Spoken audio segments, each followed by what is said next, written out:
Tingles with flyby. Daily ASMR videos. Hello. So, how have you gone since our last meeting? Oh.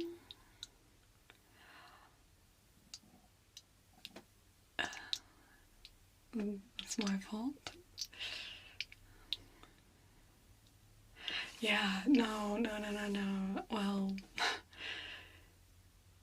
oh yeah, I know I kind of skipped over it last time with rejecting the diet mentality. I know we ended up talking a little bit more about other things, but when you reject the diet mentality, I should have told you, it's best if you don't weigh yourself. Yeah, no, it can get you into a bit of a trap, just weighing yourself constantly.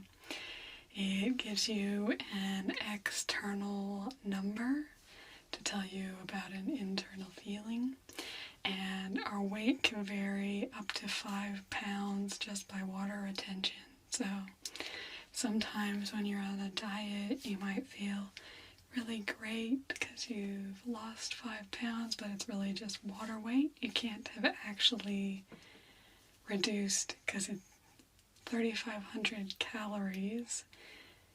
You have to have that reduction to lose 1 pound of fat. Anyway, yeah, so to actually lose 5 pounds is a huge reduction, and if you haven't reduced 15,000 calories over the weekend, if you've dropped 5 pounds, it's probably water weight, not actually fat that you've lost. Yeah, anyway. So the scale can be a big trap. It's really not that good.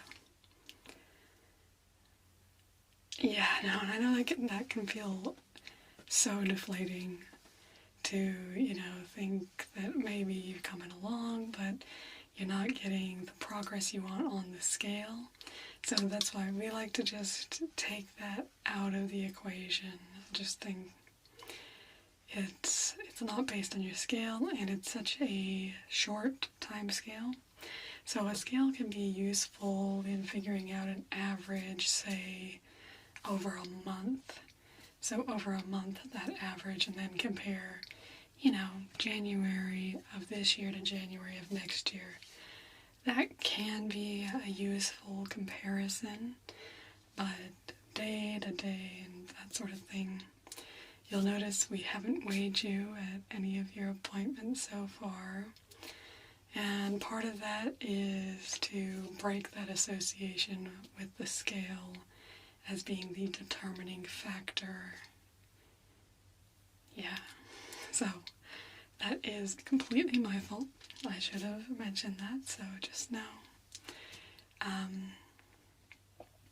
And it can be normal when you're reteaching your body that scarcity is not going to exist, to actually put on a little bit of weight. But remember, we're thinking long term. These are small amounts. And actually there's a good, in our book, there's a really good talking about the expectation. So in the dieting, so you might think, okay, yep, you're going to go down, and then so you go down, but then basically as soon as you diet, finish that, you're right back up, so it actually doesn't really help you overall. Whereas what actually happens with intuitive dieting,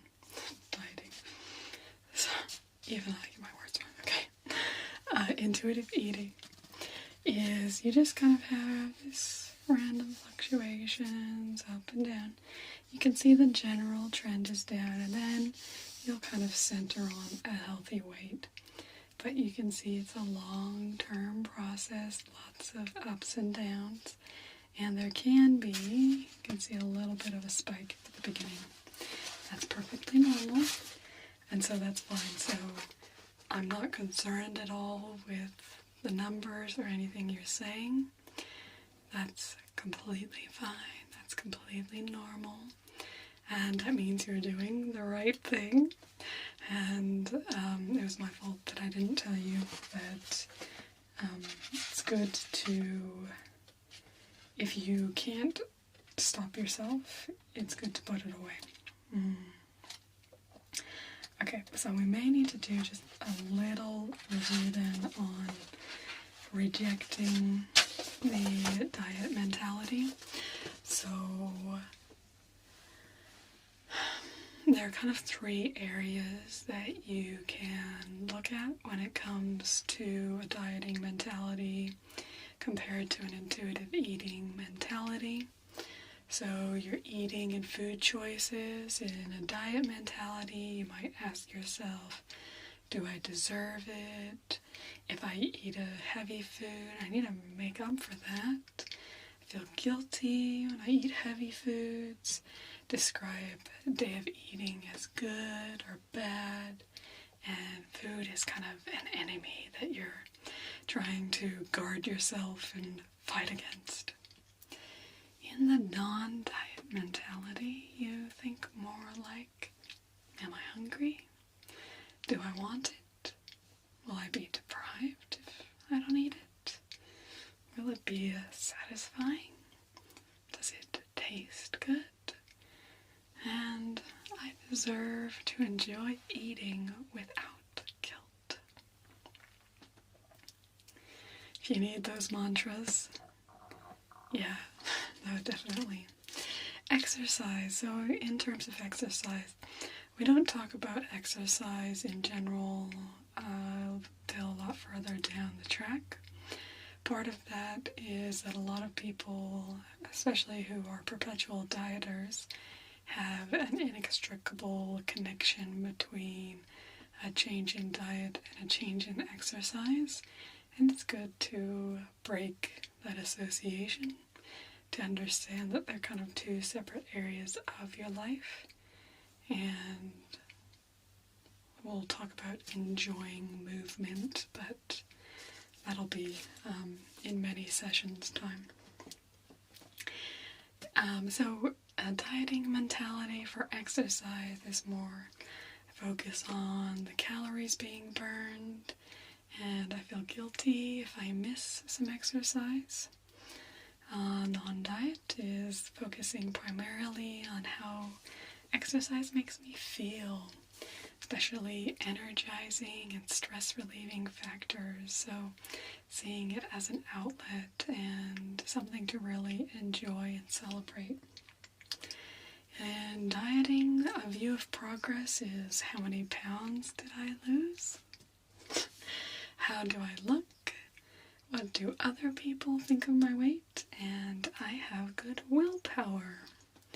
In a non-diet mentality, we're thinking, while I'm concerned with my weight, it's still okay to be concerned with your weight.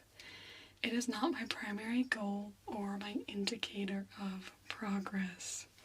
So that's an important mantra to have for yourself is, while you may care about that, you may want to look at general trends, I really recommend, as you're going through this transition phase, to not look at the scale more than once a month. Yeah, I'm serious. Once a month. You want to extend that time scale. You want to give yourself freedom and time to not think about what this food does and that food and this and how much I drink and this and this and this. You just want to listen to your bodily cues, which we'll get into as well when we talk about honoring your hunger.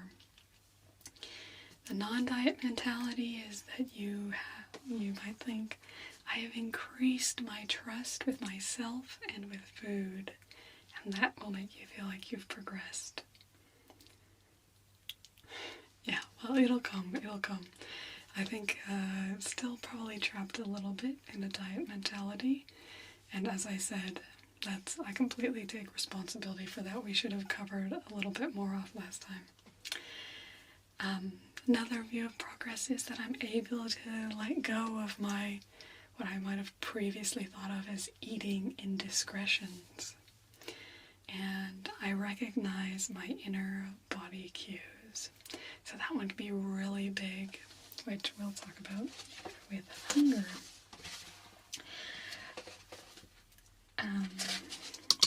So get rid of the scale. We want to get, so let's recommend, for some people, depends on how severe you think it is and what your reaction is to when you hop on the scale. Some people, I just think, just get rid of it. I know for me, personally, when I was about 16, I used to weigh myself 6 or 7 times a day. And I realized on my own that that wasn't the healthiest for me. And so after that, I got rid of the scale. And I didn't have one, well, I actually still don't have one. I weigh myself other areas. I still do weigh myself now, actually, but for about 10 years I didn't weigh myself at all, other than, you know, going to the doctors or that sort of thing. I let other people weigh me.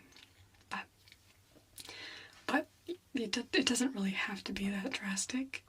That was a pretty kind of a formative stage of my life, and I didn't have that strong kind of self-identity, and so it was important for me to kind of really strongly let go of that. But everyone's different on what they need. But I recommend, obviously, putting it away so that there's not the temptation. So in a cupboard, so you have to pull it out when you're using it, that sort of thing. Yep. And it's a false idol. There's no such thing as failure. That's something that happens with diet. Being obedient when you're dieting. It sounds like you didn't have too much with that. Damage from dieting, psychological and emotional.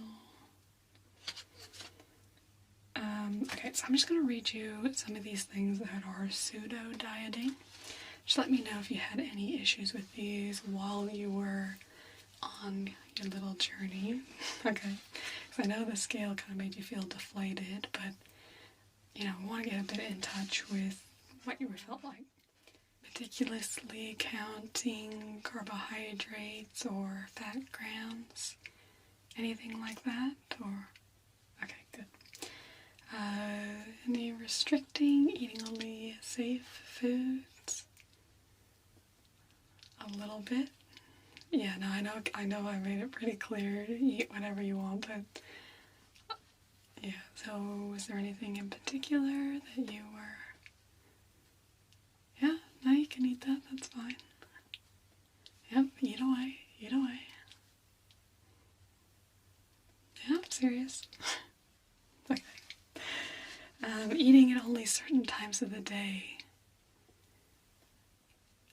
Yeah, no, that's what, so I said when you want. So sometimes people can be, even if you're just like, oh, I want a little snack, I'm still a little hungry, it's 10 p.m. Well, why not have a little snack, you know? You don't need to follow these rules of don't eat after 6 p.m. That just makes you fat. That's not true. Paying any penance for eating bad foods, or you felt a bit freer, that's good. Cutting back on food, trying to eat less. Okay. Pacifying hunger by drinking coffee or a diet soda instead, kind of tricking your stomach into feeling full. Yeah, that is a trick that diets can use. Yeah, so it's just important, just to make sure when you are hungry, you're giving your body fuel, not something fake that's not going to fuel it. Yeah. Carbohydrates, sounds like you're pretty good with your carbs. In public, how did you go? Do you ever feel like you need to compete with other people or act like you're eating nutritiously if somebody else is around? Well, that's good. Second, yes, not judging. Or becoming a vegetarian. Yeah, that didn't sound like an issue. So I think we've covered off most of the Dieter's Dilemma 47. Yeah, that's okay. Skip that. Let's get into honoring your hunger. So you've probably had some experiences here. Did you end up using the scale that much? Not that scale. I mean, talking about, 0 to 10. Yeah. So, did you find any patterns or anything like that? Yeah. No, I actually find that it's like however extreme is kind of, it'll go, if I'm really extremely hungry, more likely to overeat, whereas if I eat when it's just pangs, I can even kind of go below a satiated level, just kind of little snacks, which there are studies that show, snacking through the day, people tend to be less hungry and end up eating less overall. But that doesn't mean that, that can be a diet with its own rules, just like everything else, so. But there's nothing wrong with that if you like to grab a snack, have a snack. It's about honoring your hunger. One of the things I always sometimes can help people understand it a bit more. There was a study done in World War II, or anyway around the 1940s, and it was a bunch of really healthy, psychologically and physically healthy men. For 6 months, they were fed 3,500 calories every day. And then after that, they were put on a restricted diet of 1,500 calories a day for the next 6 months. And the point of the study was just to study the impacts of lower nutrition on these subjects. And what this study found was that these men became obsessed with food. They could barely think about anything but food. Some of them had to actually go off of the study because they just couldn't stick to it. They were eating and binging and getting themselves very, very sick because of the calorie restriction. Now, these were healthy men. They were a good weight. The 3,500 calories was fine for the exercise they were doing. They were doing a lot of exercise. And so it wasn't extra calories for their size at that point. For their size, they were healthy weighted individuals. But the starvation mentality set into them, and it took a lot of them a lot of time to be able to be comfortable around food again, because they just felt like they had to eat whenever they could. And so dieting, in a way, is that sort of study on yourself. It's forced starvation. And so there can be this gnawing hunger that grows within you if you've dieted. And as you go on one type of diet or another diet or that sort of thing. Mm-hmm. And that hunger can grow, it can be masked. There's lots of things that can happen to your hunger, because instead of listening to biological cues, you are getting external rules telling you how to eat, when to eat, what to eat. And it's a very disconnecting experience. So, part of what we want you to do is to really feel and honor your hunger. probably found that sometimes this was very easy to do. Yeah, so if it's something that you feel like is just perfect, sometimes, everything just falls into line and it's just perfect. It's easy to do. It feels like it's a healthy food. It's what you want. It ticks all your boxes in your mind and you feel really satisfied.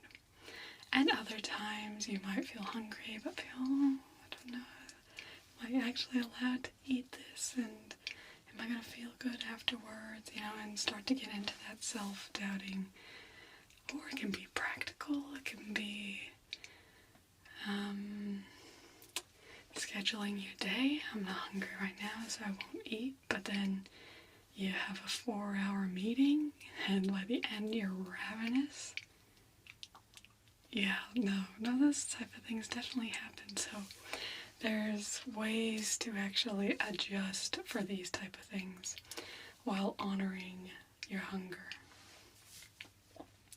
So the biggest thing is just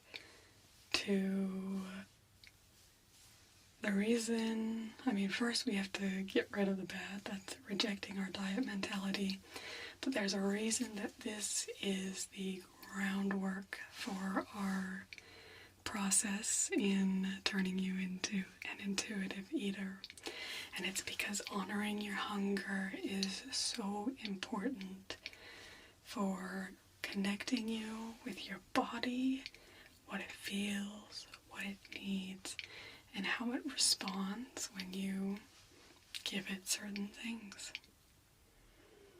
Yeah, so there's a couple things to discuss in that way. Heightened digestion, power it out. Because part of what actually triggers hunger for you, carbohydrates, low carb diets are, a big thing right now, but they are, just eat your carbohydrates. They are so important for powering your body. All of our cells need ATP in order to function. So ATP is what powers every cell of your body when it's doing things. So if you're fixing a cut on your finger, the cells stitching themselves together are powered by ATP. My hand moving like this, powered by ATP. So when you get low on ATP, your body will tell you in the form of hunger that it needs more ATP. Otherwise, it's not going to be able to do what you want. And so restricting carbohydrates can be a big problem because that's the best source for your body to generate ATP out of your carbohydrates, breaking down glucose. So your pasta, potatoes, breads, those are good. So make sure you're getting enough of them. And by that I just mean when you're hungry for them, eat them. You don't need to eat more than you feel hungry for, but just don't restrict yourself. So sometimes people can kind of feel like sometimes it's really obvious when you're hungry, but sometimes it may be less obvious or you may be a bit numb to your hunger. So some ways to recognize your hunger that are maybe not the most obvious to you. A headache or feeling faint, that can be a way to recognize hunger. Irritability, and then difficulty concentrating, lightheadedness, and then more obvious ones such as uncomfortable stomach pain, growling noises, or a mild gurgling or gnawing in the stomach. Yeah, so just ways to understand your hunger. Something to keep in mind with honoring your hunger, though, is that it's not a rule. The rule is not thou shalt only eat when hungry. It's just honor your hunger. So Sometimes you may recognize your hunger and not eat. That's okay. Sometimes you may eat when you realize you're not hungry. That's okay. You're the one deciding what you're doing. It's more so just awareness. Just observe and honor it by actually giving it attention. But you still get to decide what you do. So this gets into the realm of the big three. No, so 3 other types of hunger that are not strictly biological hunger. So you might have taste hunger. So let's say you're going out to a really fancy restaurant that you don't go too often. Well, taste hunger, you may find that biologically you're filled, but you still want more of the taste. It's okay to still eat more. Yeah. That's like, and this goes for not just going out to eat, but in cultural places. We may have food that are important, parts of ceremony, Thanksgiving feast, birthdays, birthday cakes, If you want to do something as a participation in a taste hunger, then it's fine to participate and understand that you're doing something beyond biological hunger. It's more so just honoring that that's what you're doing. Just own it. Know what you're doing and do it. Just do it, yeah. Practical hunger. So this can be planning ahead. So as we're talking about this 4-hour meeting, if you can't take a snack in with you, that may be the most ideal, get a snack. Then even if you're not hungry right beforehand, you're going to want to eat beforehand so you don't get ravenous by the end.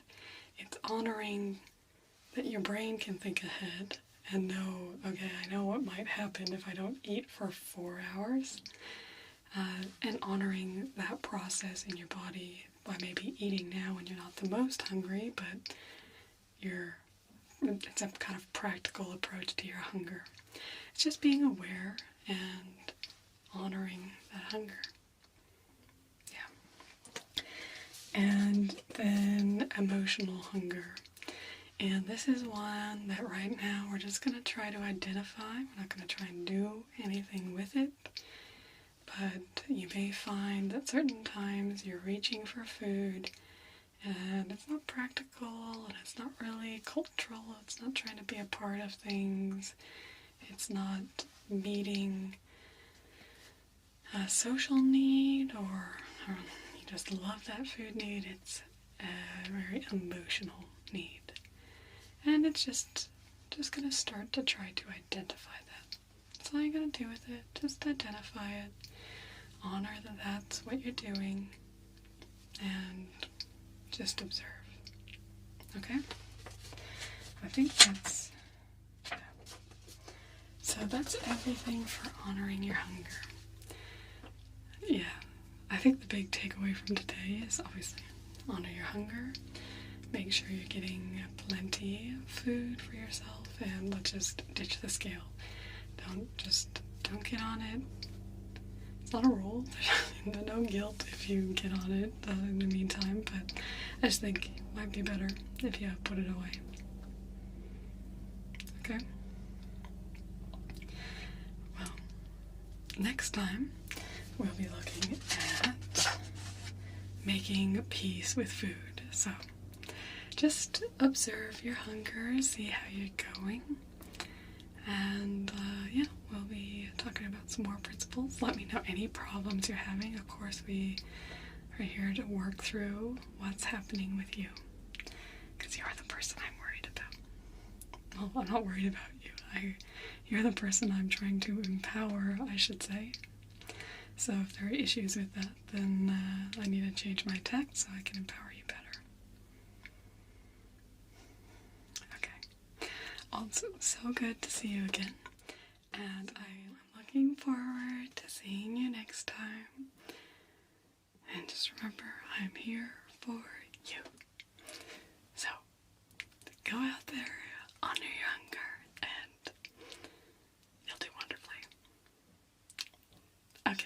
I'll see you next time.